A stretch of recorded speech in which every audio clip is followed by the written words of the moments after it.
Hi guys, welcome back to my channel. For today's video we are going to be talking about hair again.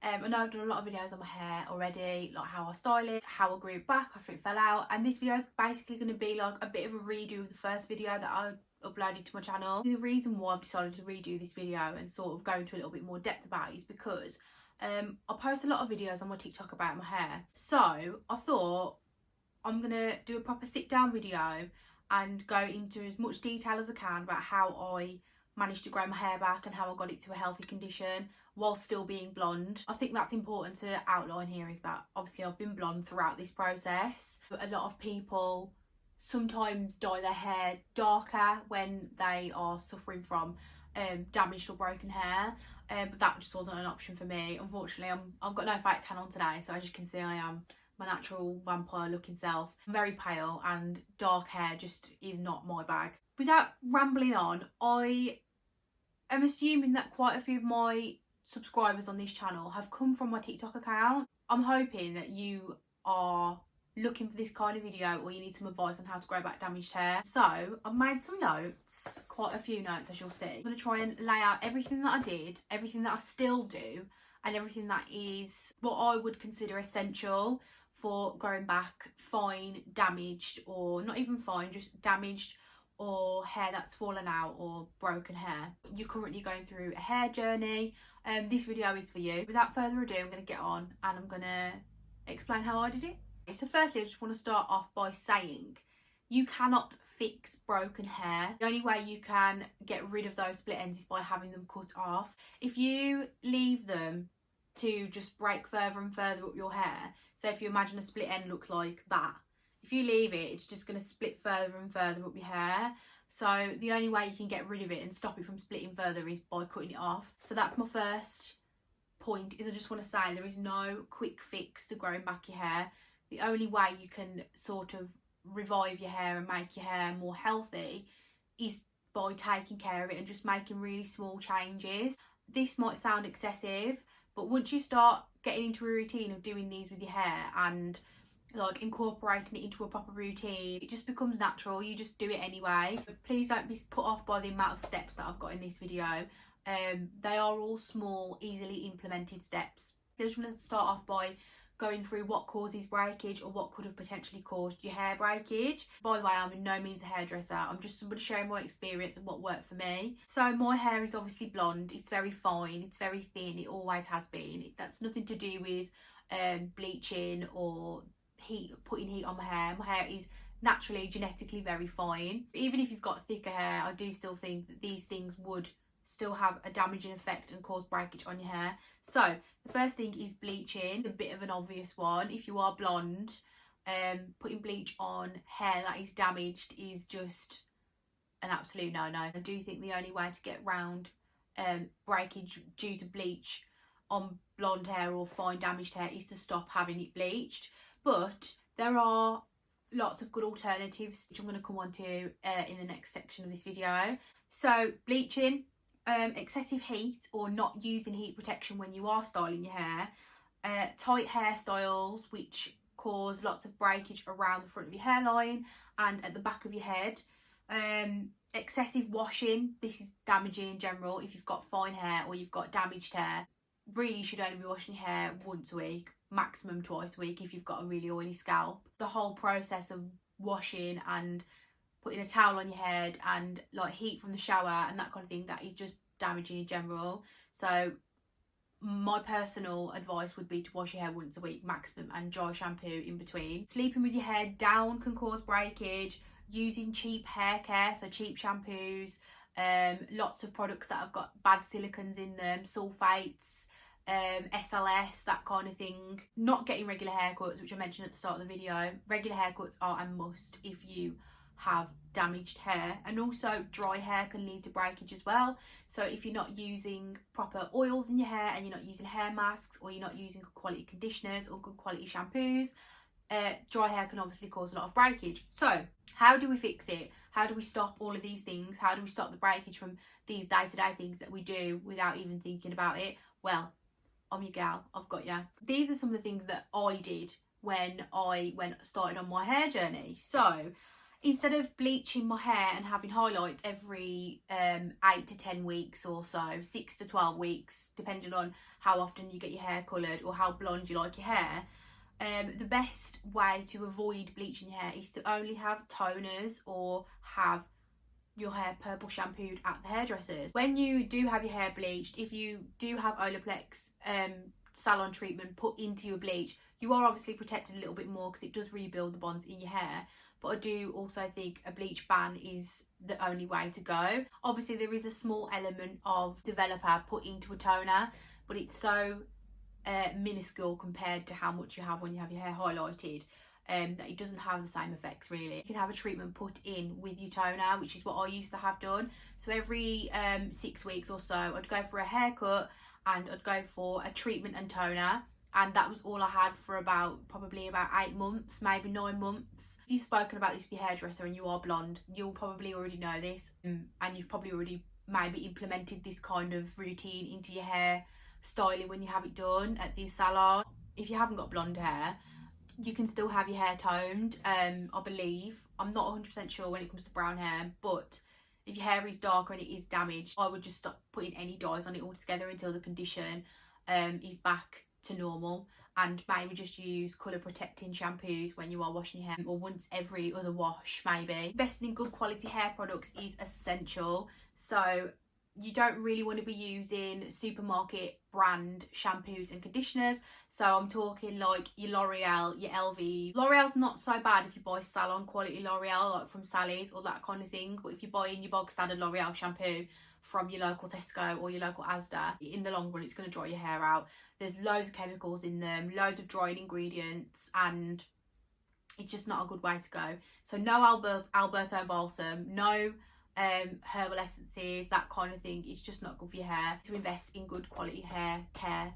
So good quality shampoos are things that don't have sulfates, things that don't have SLS, that kind of thing. Anything that's branded as sulfate free is great for your hair. So the Shea Moisture range is a really good range if you're looking for something that's slightly cheaper. I personally use Olaplex shampoo conditioner, and I find that that's been like a complete game changer with my hair. My hair has not been this long since about 2016, so my hair hasn't been this long in about 5 years, and I honestly believe that's all down to Olaplex shampoo and conditioner and treatments and just all of these steps basically.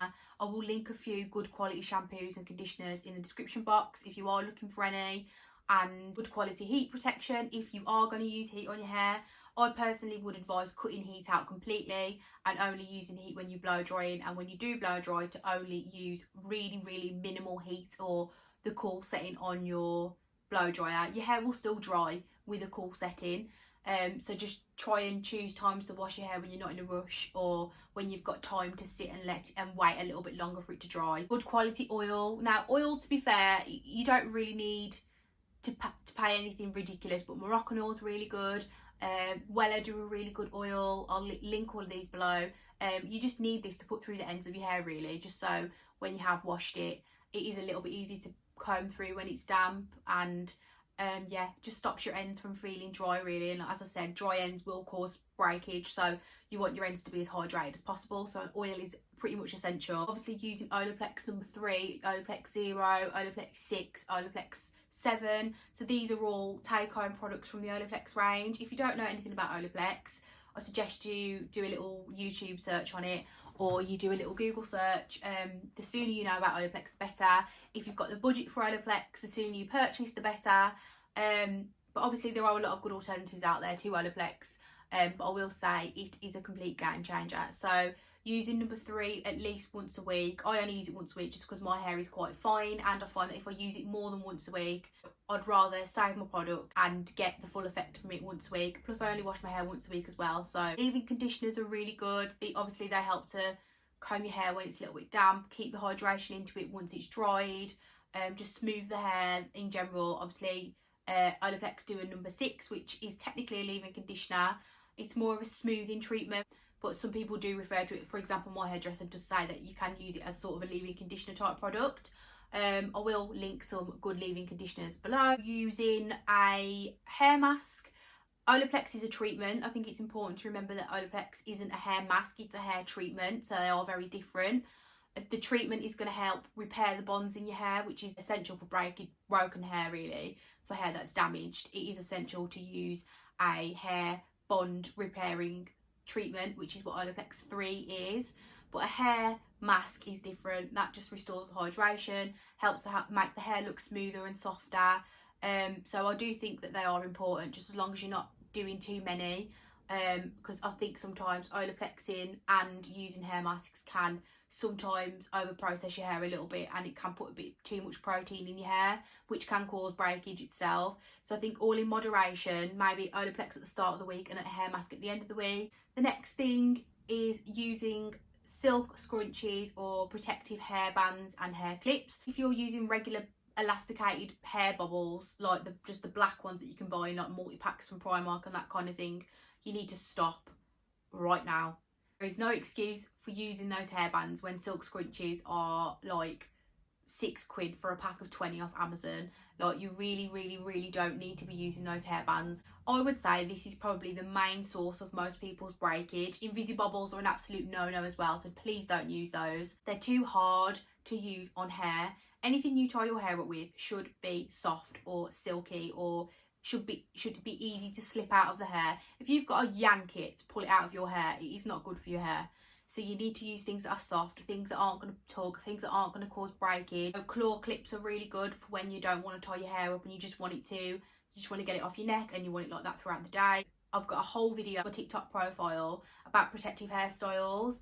I will link that video below. Go and watch that, and hopefully you will sort of understand what I mean when I refer to protective hairstyles. They are hairstyles that protect your hair from breakage. So anything that's loose, or anything that is not going to be tight on your hair or pull your hair. So obviously the best protective hairstyle is just this: down, no bands, no clips, just let your hair kind of do its thing throughout the day, if you've got the kind of hair that you can do that with. Obviously if you haven't, there are lots of other alternatives. You can braid your hair, you can put your hair in loose buns, loose ponytails, or you can even wear a silk bonnet throughout the day if that's something you'd prefer to do. It also goes for sleeping with your hair down. Do not sleep with your hair down.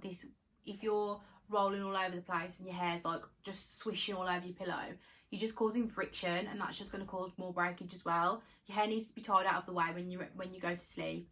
I personally prefer to put my hair in a low bun using a silk scrunchie. Sometimes I will do it in a low ponytail, or sometimes I'll do it in braids. Just depends how I'm feeling, or if I've got damp hair or not. If I've got damp hair, I tend to braid it. If it's dry, I'll just stick it in a low bun and leave it like that.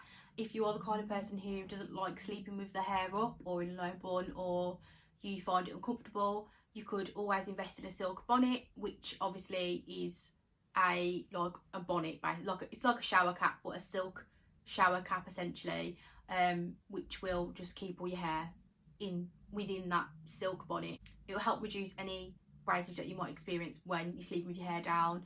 So silk bonnet for bedtime, a low bun, low ponytails or braids for bed only. Also, I'd recommend investing in a silk pillowcase. These are really good as well. Less friction on your hair. Also good for your skin too. So that's a bit of a win-win. I just want to skip back to my point about hair washing. I've said only wash your hair once a week, which personally is something I can do because my hair is quite dry. If you've got oily hair, I'd suggest investing in a scalp massager, which I use as well, just because I find these are great to stimulate hair growth on your actual scalp. But if you do have oily hair and you do find that you are needing to wash it more than once a week, try investing in a scalp massager. They will remove all the oil off your scalp and make sure it's cleansed properly. Also, make sure you are washing your hair twice in the shower if you do have slightly oilier hair or an oily scalp. I think that's an absolute must, really. Even if you haven't got oily hair, I always wash mine twice, just because I like to remove all the dirt off my scalp, especially because I don't wash my hair more than once a week. You do get a lot of build up, so you do need to make sure you are removing that properly. A really good quality brush, I use a ball bristle brush. I wouldn't recommend using a really cheap brush from like B&M or like somewhere like that. You need to make sure you're using a good quality ball bristle brush, or a tangle teaser, or like a detangling brush of that kind. Also, I always wash my hair in cool water. I never use hot water on my hair.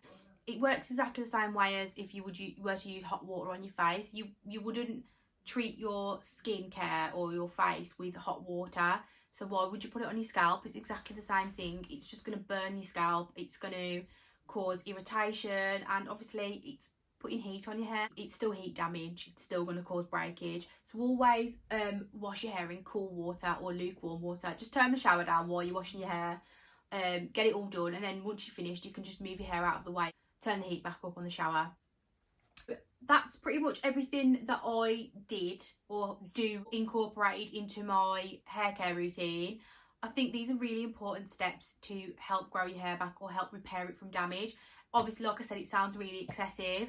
If there's anything I've forgotten to mention, I will leave it in the description box, or I'll put a little note on the screen. I've mentioned a lot of products that I use already in previous videos, and I've linked in previous videos, but I will re-link everything that I do use. If anybody's got any questions, I will answer them on the comment section, and I'll link all of the videos I've done on my TikTok about my hair as well, because obviously I don't want to keep repeating myself. If you have come from my TikTok account, you've probably already heard a lot of what I've got to say, but this is obviously just a little bit more of an in-depth video. The thing that I just want to get across in this video is that growing your hair back after it's fallen out from stress, or it's broken from excessive damage or heat or anything like that, it is not a quick process, and it is not going to happen overnight. You need to be patient. It needs to be like incorporated into your lifestyle. As soon as you start taking proper care of your hair and you are mindful of how you're treating it, I promise you'll notice a difference. Like I said in my TikTok videos, I pretty much had lost all of my hair. It all fell out. I will put some pictures up on the screen and stuff as I'm going through this video. You'll see of like how my hair has progressed and what it looks like now, and how it's looked when it's been really damaged. And you'll see that there definitely is a light at the end of the tunnel with it. So if you are feeling down about your hair, I promise you will get there, and these really small changes will make a big difference. Just stick with it, keep going. I promise you there is 100% a light at the end of the tunnel. I hope that was helpful or informative. Also, I just want to say, everyone, I hope you're all hanging in there. I've had a really shit week this week, and I had a really crappy week last week. I'm starting to feel the effects of lockdown. I'm sure everybody else probably is as well. So if anybody needs anyone to talk to, as always, my DMs are open. My Instagram is linked in my description. You can message me on there if you need someone to talk to, or TikTok, wherever. Leave a comment. Hopefully there's going to be some people who are in the same position or feel the same way as I do or you do, and we can just club together and, you know, just try and cheer each other up. So hang in there if you are feeling the same way that I've felt this week. If you have any burning questions you've got, please leave them in the comments and I will answer them for you. So yeah, thanks for watching, guys. I'll see you next week with another video. Bye.